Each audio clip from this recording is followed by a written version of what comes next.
Hello and welcome back.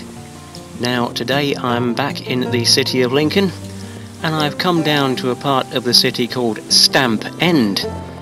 Now over the past few weeks we've had a lot of rain, and as you can see the River Witham is getting rather high, and it has it started to seep through the cracks in the defences along this wall, and it's all spilling out onto the road here.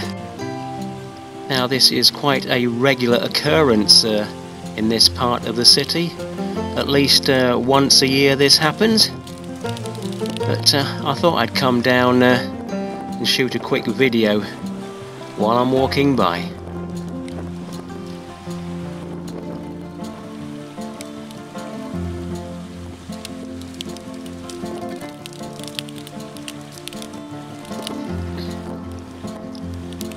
Now you would think that because this happens at least once a year, that the water authority or perhaps the council would actually come down here and reinforce this wall to stop these leaks, but unfortunately that doesn't happen. It's just one of those projects that never gets done.